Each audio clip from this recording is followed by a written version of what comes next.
Look to the bee, Christian, and be wise. See how he buzzes his way to one flower, and what is he looking for? He's looking for nectar, and he finds it. But while he's extracting the nectar, pollen sticks to his leg. It's an accident. But off he goes in search of another flower of the same family. He finds it. He lands upon the flower. What is he looking for? Nectar. But look, the pollen on his leg rubs off onto the flower, pollinates that flower, and now we can have another generation of this kind of flower. It could not have happened otherwise. For the bee, it was an entire accident. He was only interested in the nectar. But as he pursued the nectar, accidentally, as a side issue, he pollinates a flower. He's looking for one good, and in finding it, he produces another good. So is your love if you are a Christian. You love others who are in this room. That is the nectar that you seek. And you go about day after day pursuing this love for one another. You find a single mother, and she is in need. She needs provision, and you provide it. You come alongside people who are in dark places, and you go like the bee to the flower. You go there to serve. You are drawn to the very act of service. This is what it means to be a Christian, and this is what it means to love. You are seeking the good of giving. But watch out, because when you give as a way of life, what sticks to your leg? The pollen of getting. Or maybe easier to say, joy. It wasn't what you went looking for. It is a byproduct of serving others. It is a blessedness that you accidentally find upon yourself when you live a life of giving. And it accords exactly with the words of our Savior. He said it would be so. He said, it is more blessed to give than to receive. But it feels blessed to receive things, so how am I being blessed by giving? It's a byproduct. You receive joy. You get more in the giving than you get in the getting. Now, prosperity preachers have abused this idea. They have really redefined it by saying, yes, it's more blessed to give to my ministry, because then you receive more money for yourself. Well, what you should do, and this is what you should do in all cases, not just now, but let's put them out of our minds and not think about them at all. They're entirely wrong, and realize that although they're wrong, the principle remains. You give, not to their ministry, but you give to others in need who are around you right now, and you do reap. You sow, you reap. You sow in service, you reap joy. It will be yours. You will find a blessedness, a real flourishing of life. What really everyone is looking for in an ultimate sense, you find it not by reaching out, taking hold of it, ripping it to yourself. That's where wars come from. That's the source of conflicts. But you find it when you let go of it. And you turn your attention to the person sitting by you who is suffering, and you enter into the suffering or have a need, and you give of your own substance for their need. And then you flourish. It's as accidental as the pollen on the leg of the bee, but you flourish. This is the Christian life. This is what Christian love is. It's us giving painfully, giving till it hurts, giving when you're tired, giving until you don't have the financial security you wish you had, giving until it's inconvenient, giving until conflicts necessarily arise, giving until it's uncomfortable, and then walking away from all the unpleasantness as the most blessed, joyful person possible. Christian love is giving, but Jesus has taught us that to give is the best kind of getting. And I say this because in 1 John, we're continuing to look at Christian love. And he is going to appeal to you again today, not just to say that you love the people in this room, because we can all do that, and we must as Christians, but to love indeed. To love in your heart, to love in your hands, to love in your actions, to love in your wallet, to love in real life. which is the most blessed way of living. Let's look at this in 1 John chapter 3. Start with me in verse 16.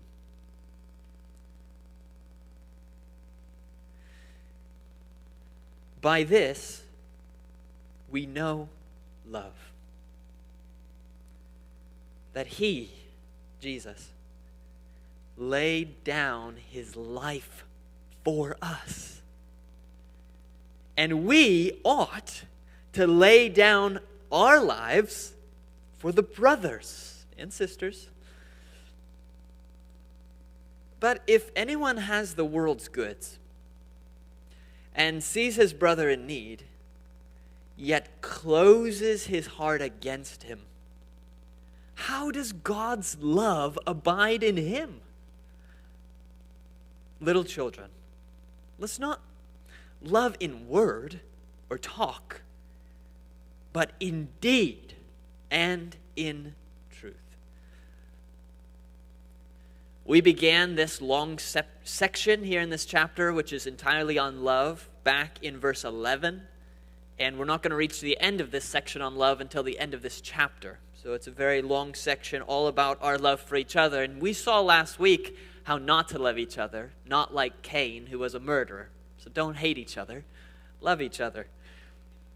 But John is doing now what every good preacher and teacher must do. He's taking this concept of love and he's forcing it into your face. He's now applying it. He won't let you go. He's taking you by the collar and he says, you can't walk away from this service this morning.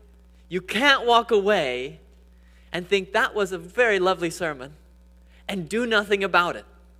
It's not allowed. It has nothing to do with the sermon. It's because it's the text. Do you see the text? He's saying you have to, no matter what you came in like, you have to leave here as a Christian whose life is characterized by love that can be seen, by love that can be touched, felt, heard, by real love. All of us as Christians have to say the right loving platitudes. But they're only platitudes if you don't really mean them. John will not let you go until you mean the platitudes. Until you can say to a Christian in the hallway on a Sunday morning, brother, I love you. Sister, I love you. And mean it from the heart. And prove it in your life. So what we will see in this text then is that we are called not to love in word. See that in the text? But we are called to love in deed. And those will be the headings of this message. So let's begin in the Shadowlands, sort of the negative contrast of things, where he's telling us how not to love each other. And we are not to love each other in word. Look at this here, verse 17. But if anyone has the world's goods and sees his brother in need, yet closes his heart against him, how does God's love abide in him? You can't do that. Look at verse 18, the warning at the beginning. Little children, let's not love in word, or which is to say the same thing, or talk. This is word love, talk love. And let's spend a little bit of time in the text considering what this love is so that you don't do it. Verse 17 actually gets to the heart of the whole matter. It doesn't matter how much you are saying to people you love them. Some, by personality and temperament, will say it more often, and some will say it less. We should all say it sometimes. But that's just words. Verse 17 gets to the root of the matter, and it is this: closes his heart against him. That's the greatest danger any of us are in. Now, to understand that, you have to look at the two conditions that are set upon it, which come right before it. It's not just that you close your heart, but two conditions are met, and then you close your heart. That's what makes it so bad. So first condition, I can almost pass over. It's right here. If anyone has the world's goods. I can almost pass over this without comment, because look, you do. I do. We do in this room. We have the world's goods. Some of us have more of the world's goods, and some of us have less of the world's goods, but all of us in this room have the world's goods. God does not judge any person the globe over who cannot give because they just don't have the resources to do it. Say someone in a third world country living in a shanty desires to give, but they just don't have the resources. Will God be angry at that person? No. We know that, for example, when Paul wrote to the Corinthians, quote, "For if the readiness is there, it's acceptable according to what a person has, not according to what he does not have." But even with inflation, you and I aren't living in a shanty. If last night you ate a meal, or could have eaten a meal, and you slept under shelter, and then you had even just a little bit more material blessing than those two things, you qualify, you meet the condition, you have the world's goods. That's all of us here. There aren't many of us who say, if I gave, I literally wouldn't be able to eat food. And God bless you, it's okay if you don't give in that circumstance, but I don't think that's any of us here. So we meet condition one. So let's move on to condition number 2 of closing of the heart. And sees his brother in need. There are so many needs in this world that it can actually be rather overwhelming, and you are aware of that. You can't possibly see all of them.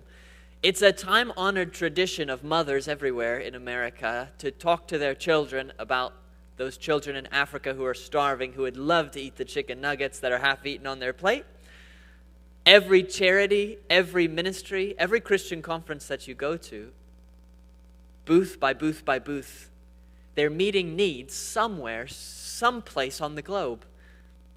And when you face all of those things, it can feel overwhelming. What we say to that is, may there be more booths at conferences. May there be more charities, more ministries, more people helped. But you understand that you must not be overwhelmed by the sheer volume of needs in the world so that you close your heart. That's a real temptation.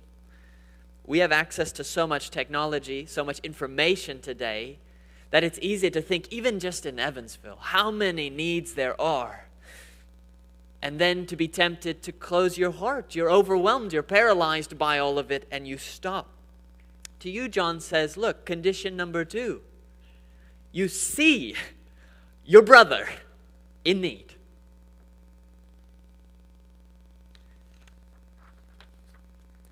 Seeing. You can't see everyone. You can't see every need. It's overwhelming to try. You don't have to. The condition is you see a believer, they have a need. Now you know what to do. You meet that need. Don't be overwhelmed by all the needs you can't see, all the needs you merely hear about. There are plenty of needs right here in this room. There's no lack of needs here that you can be meeting. It's like the story of the boy that you have probably heard who walks by the seashore, and there are starfish that have been strewn by the tide across the shore. The sun is rising. The starfish by the thousands are going to dehydrate and die. And this little boy walks along the seashore, and he takes one and he throws it into the sea, kerplunk.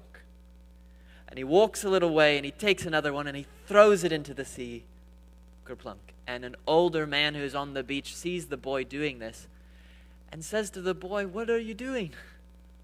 You're wasting your time. Look how many tens of thousands of starfish there are. You can't get to all of them. What difference could this possibly make?" And the little boy picks up another one, throws it into the sea, kerplunk, and says, "It made a difference for that one. And you too, you can't save every starfish, and that's okay. Don't be paralyzed by that." John says, if you see your brother, do good to all persons, Paul says, but especially those of the household of the faith. So look around you, here's believers. You see them? You see their need? Then don't worry that you can't meet every need in the world. You only need to worry about one thing. Not worry in a bad sense, Justin. Talking about a good worry here. You only need to worry about one thing, that one need you see in that one brother or sister right there in front of you. That's the condition met here. Now, someone might say, I don't see any needs in brothers or sisters. I promise you that's not because there aren't any. The problem then is in your seeing. seeing itself, seeing needs, is a sort of Christian discipline.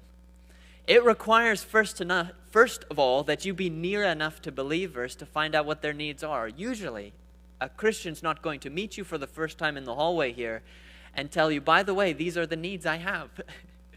You're going to learn what needs Christians have by your friendship, by your relationship, by the closeness that you have to them, by listening closely, by reading sometimes between the lines and asking good questions. Is this a need that you have? So if you're not seeing any needs to meet, you say, this text is irrelevant to me. I'm not closing my heart because I don't see any needs that I need to meet. The first thing you need to do is see the needs. So how do I do that?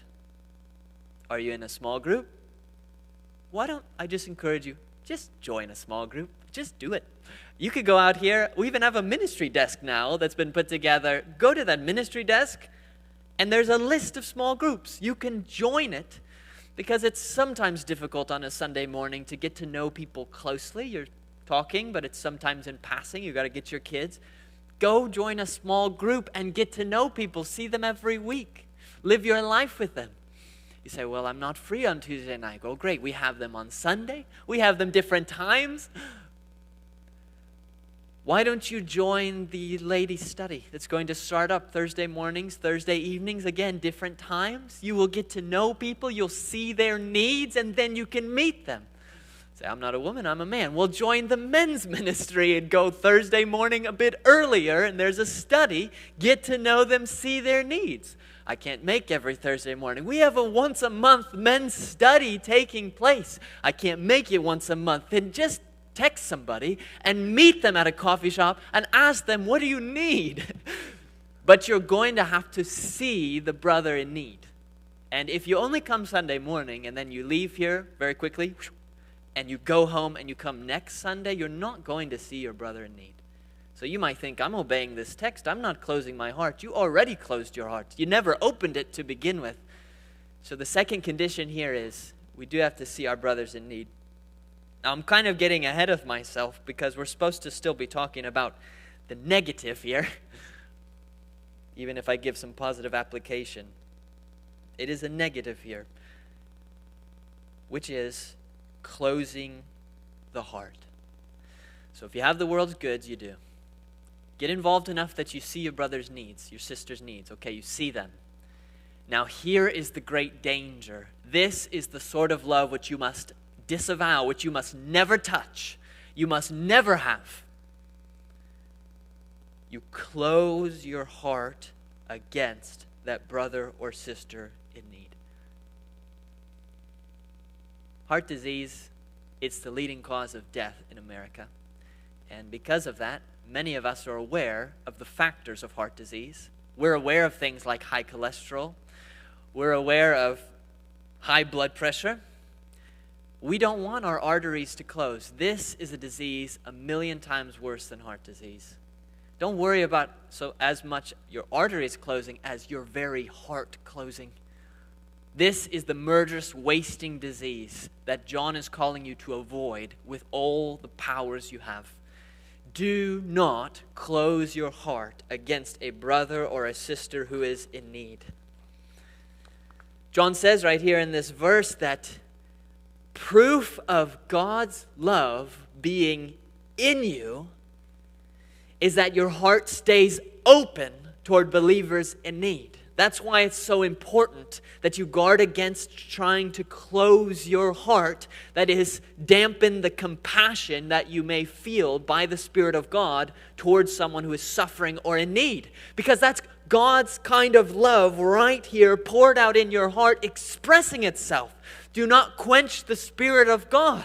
Don't quench the love that He puts within you for other people. Can you as a Christian look upon another saint who is suffering and excuse yourself from stepping in to help? And we all do it at times. I'm not talking about, by the way, a person who's squandering the help that they receive. This happens where people are giving and the person, by their own fault or sin, squander the help and now they have more needs. And you give, now there's more needs because it's being squandered. The need that they have might not be more material help. It might be you coming alongside and teaching them how not to squander it. But I'm not talking about them right now. I'm saying you see a brother or sister who is in a genuine need. It's not a fault of their own, or if it is, it's a very minor one, and they have a real need. And you see this person, how easy is it for you to excuse yourself from stepping into that situation? So here's a single mother, and she is in need. She doesn't have enough money to buy groceries to put food in the mouths of her children this month. Who's going to help her? Well, there you are. You become aware of the need through someone else or through the person. And now what do? What we want to do as Christians is guard ourselves against the excuses that inevitably arise because of our flesh. The first things we think are, well, surely there's some government program that can help her. She should definitely get involved in that. Or, she hasn't told me, so maybe it'd embarrass her if I brought it up, so I'm not going to bring it up. Or, I don't have as much of the world's goods as so-and-so over there. So-and-so ought to be using the world's goods that he has to help her. And John says, don't do that. God's love's in your heart. You see the need.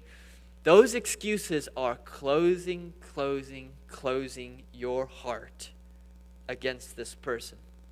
Here is this person knocking upon the door, saying, please, I have a need. It can be financial, but it can also be anything, emotional. Your help, your involvement, come alongside the grieving. They're knocking upon the door. Are you closing the door? Then you ought to hear what Augustine, the church father, said. He said, God will treat his beggar the way you treat yours. Brothers and sisters, beware lest there be found in any of us a heart prone to closing.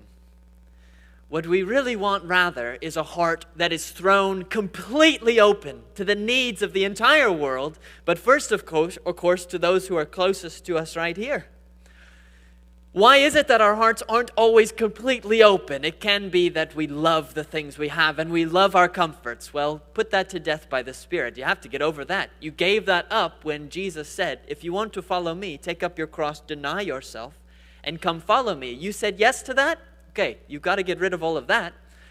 So you are following Jesus and giving up. Another reason that at times we try to close our door from the needs of those who are around us is because people take advantage of you. Has that ever happened?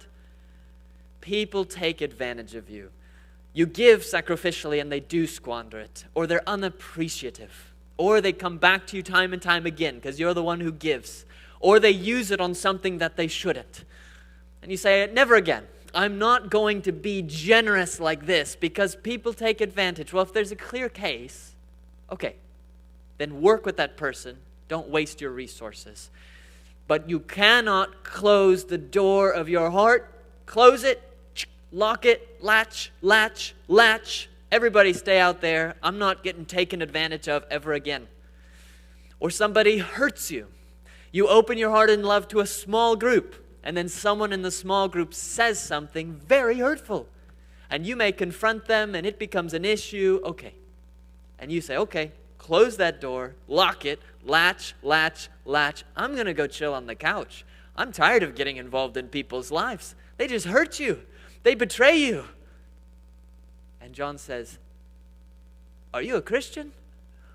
Do you have God's love in you and you've got your door locked and you're laying on the couch eating Cheetos, watching a show, and you've got God's love? We're saying God's love? That's in you? Well, you need to get off the couch. You need to start unlatching. You need to unlock that. You need to open that door. If it has to just be cracked at first, let's start there. Just crack it at first, okay? But the door has to be open.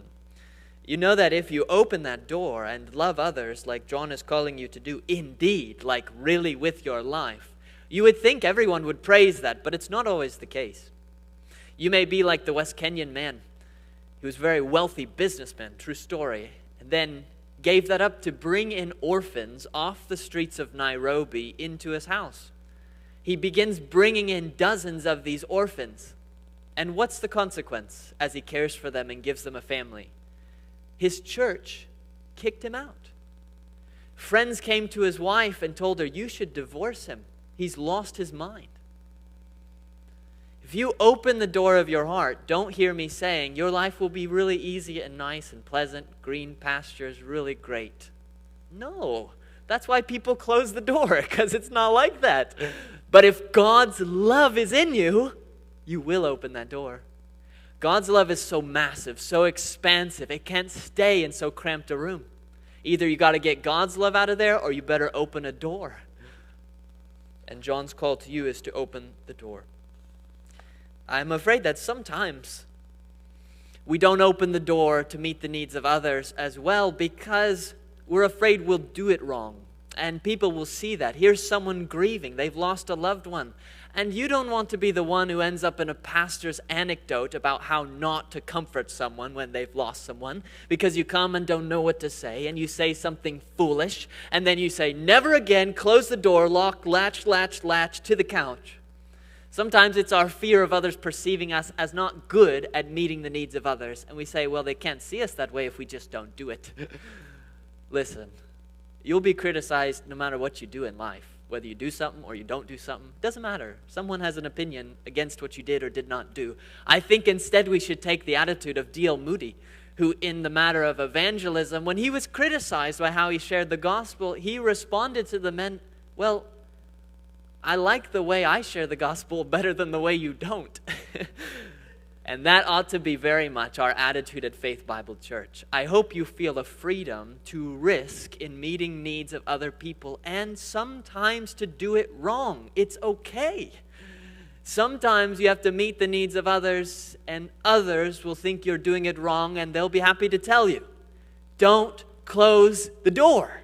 Listen to the counsel. If there's truth in it, change. If not, press on and meet the needs of others. But whatever you do, you must not close your heart. May God give us hearts that are blown wide open, even if it's to be, perhaps it's an extreme, like the reformer Martin Luther, who in one of his letters to a friend wrote and said, we're so glad you got married, and I have a wedding present for you. It is a vase, and I will give it to you as soon as my wife tells me where she hid it. Because he was giving away too much of their things. But certainly that should be the attitude that we feel. Nothing we have is our own. Our doors are open and we meet the needs of those when we see them and we're seeing them. So verse 17 here, and really there at the beginning of 18, he's talking about what not to be. Don't close the door.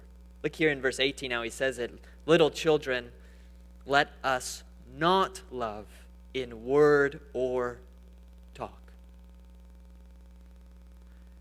If you as a Christian here close the door of your heart toward others, how does that become loving in word or talk?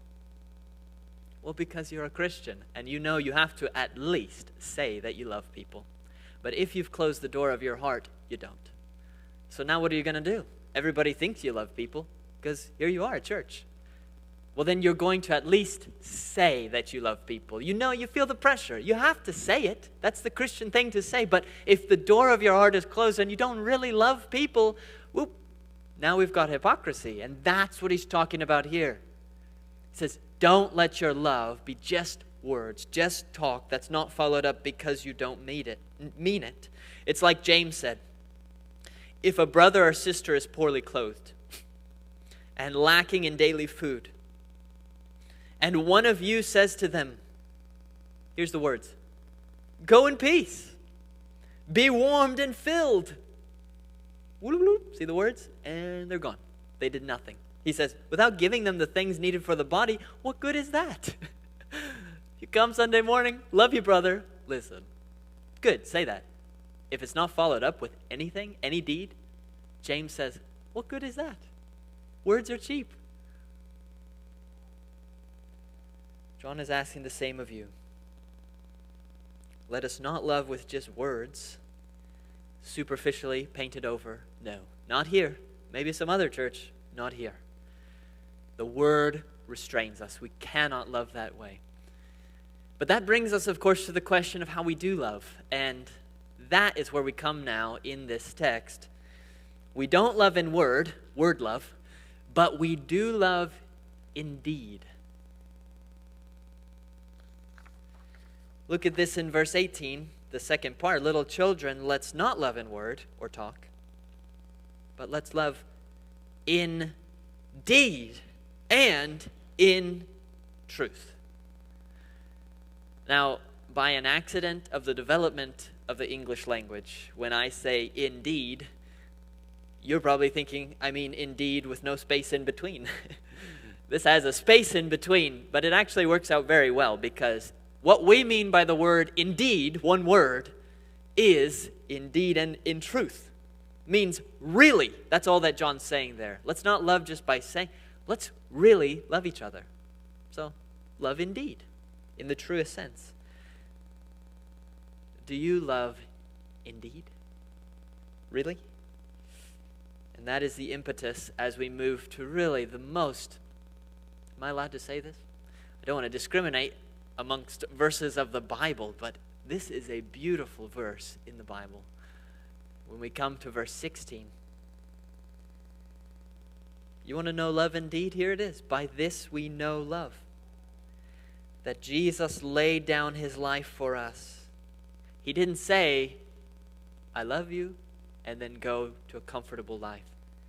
This is his deed. He laid down his life for us, and we ought to lay down our lives for the brothers. The reason that we do and will continue to excel in loving each other indeed, and by the way, I don't say this because you don't do it. How many times have I been told by people in and outside of this church that the people here love each other? I've been told many, many times, and they mean indeed, not just what you say. But how is it that that's what characterizes us? Because loving's hard. It's because we know what love is in a way no one else does. Because this is love, the cross of Jesus Christ. Now, if you go outside the doors of this church into the world, there will be those who think that they know love. By this we know love. By what? By the semi-pornographic romantic movies that they're watching? No, those are two selfish people on the screen getting what they can from each other and then discarding each other when the getting's no longer good. But that happens after the credits roll, but that's reality. That is mostly a selfishness portrayed. It's the very opposite of love. We don't know love by that. Don't get your cues from those movies. No. By this we know love. Someone else might point to, outside of the church, point to a maternal love, the love a mother has for a child. Well, that is a very real, true reflection of the ultimate love. But if you're a mother, you know, you're doing a great job probably. I mean, it's hard to be a mother. But you know that your love for your children is not perfect. It has lapses. There are times where you are impatient. There are times when you would die for this child, and there are times where, well, I won't say, but you wouldn't, you know? So do we want to make that the standard by which we know love? No. By this we know love. This is what defines love for us now and forever. It is the cross of Jesus Christ in our text, that he laid down his life for us. The man who hangs upon the cross is the one who said in his life, greater love has no one than this. Here's the greatest love. Here's the very definition of love. That a man should lay down his life for his friend. And that's exactly what Jesus on the cross did. But not even just for his friend. For a good man, someone might perhaps die, says Paul. But for an unrighteous man, Jesus laid down his life for his enemy. So Jesus, greatest love for your friends.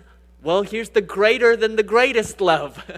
It is Jesus on the cross laying down his life for the sins of his enemies, that he could take them upon himself, that those who believe would no longer be his enemies. That's what defines love for us. That's why we love to open wide the door and take in the nails and the cruel pain of loving each other, because it hurts sometimes. You know what? A cross hurts. And that's what defines love for us. When we look at almost every word and phrase in this definition of love, he laid down his life for us. All of it compels us to live lives of giving. Just think of each word. Think of he. Who are we talking about here? Who's the one who lays his life down? We're not talking about a peasant or a pauper. We are talking about the God-man. We are talking about God himself, possessor of all things, creator of heaven and earth. Jesus forever enthroned, receiving seraphic worship. And he, in the Greek, literally, it's that one. He's pointing. Look, behold, the God-man who takes away the sin of the world. He dies upon the cross. It's he who's crying out, Father, forgive them. They know not what they do. Yes, certainly, they don't know that they undermine the existence of life by killing the source of all things. He is the one who lays down his life. That's love. You have the world's goods. This person doesn't. Christ had all the world's goods. And he became poor that through his poverty we might become rich. You imitate he, that one. That's our definition of love. And look what he did. He laid down his life. That's easy to say. Laid down his life. It cost me nothing to say it, because remember, words are cheap. But he didn't say it, he did it. The iron through wrists, through ankles, the bleeding, the suffering, the agony, but above all of that, the darkness that represented his being abandoned by the Father. What we sing, the Father turns his face away. I don't know what this means, but it's what happened upon the cross. And Jesus sweat drops of blood in preparation for this great agony, the cup of the Father's wrath that he drank. That's what it means when we say, lay down his life.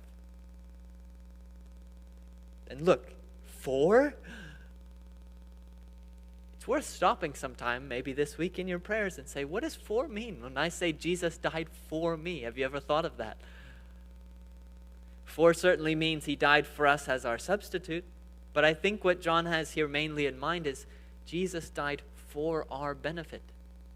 He suffered so we don't have to. It's for our benefit. And even that word us, you know us.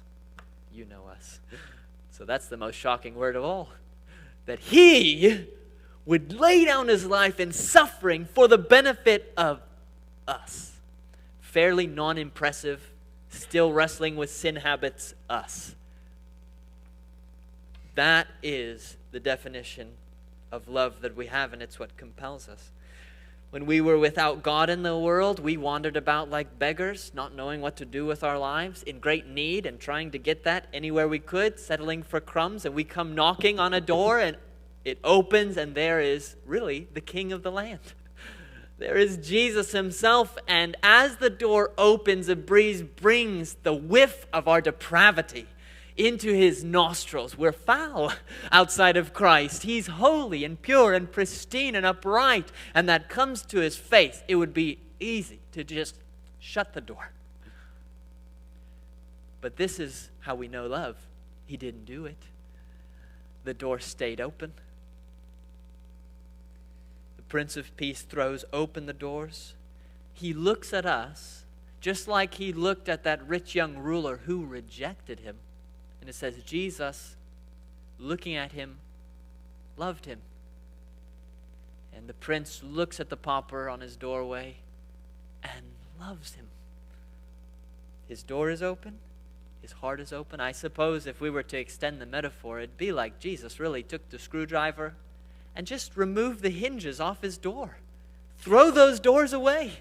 That's what the cross was. It was his open invitation, his welcome to a world of beggars, foul, covered in the slime of sin, and he welcomes them all to come and be washed. Come and be welcomed. You need a family? Come and find a family. That's love.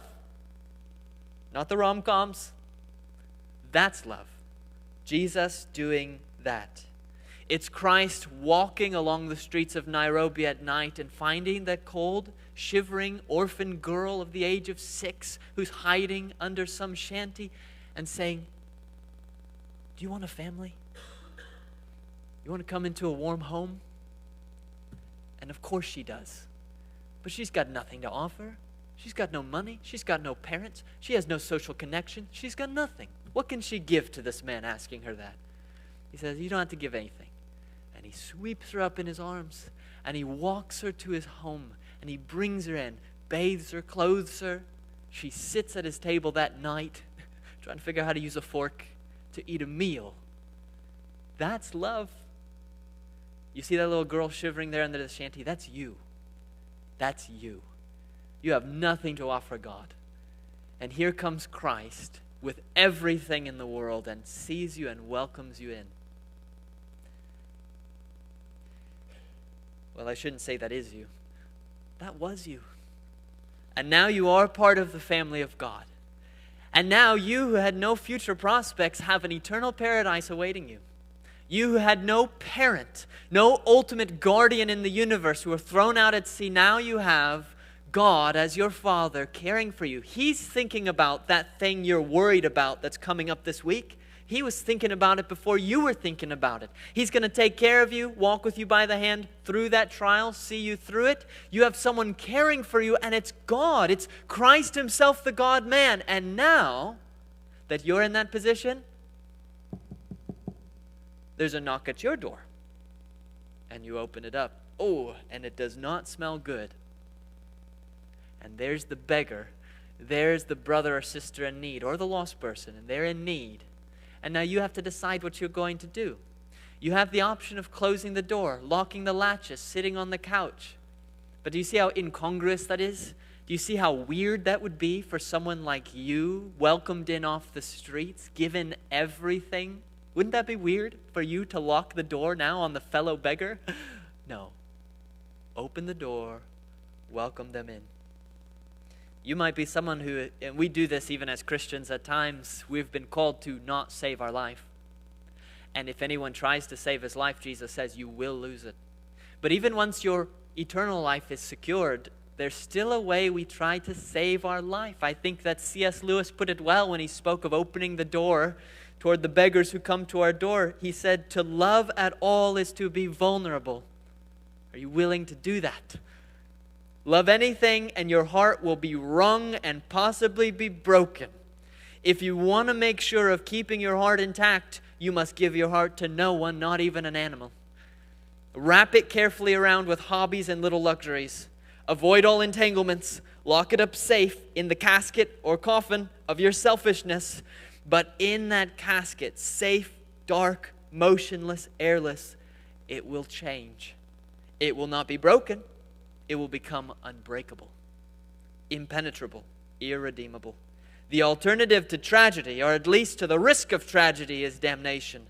The only place outside heaven where you can be perfectly safe from all the dangers and perturbations of love is hell. Don't close the door to preserve your life, but in keeping with Jesus, open it up. This week. Open it up. Go see your brothers and sisters. And when you hear of troubles, don't try to get to the other group talking over here because you don't want to get involved. Get involved right away. Take the initiative. Ask the question. Throw yourself into the problem. Take the bull by the horns. Put yourself into that position. One another. And when you do that, though it seems scary, though it seems painful, you'll look down on your leg and say, what is this? The pollen of joy.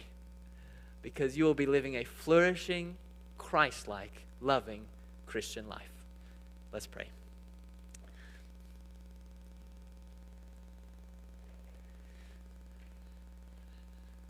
Christ, even in these words that we speak right now, we recognize these are words. And I hope and believe I can speak on behalf of us all and say, we have loved your people. We have given them a cup of cold water. We have clothed them and visited them in prison. But we want to do so much more. But the want is still only a want right now. These words are still only words right now. And the days that follow will prove whether our love is in word or in deed.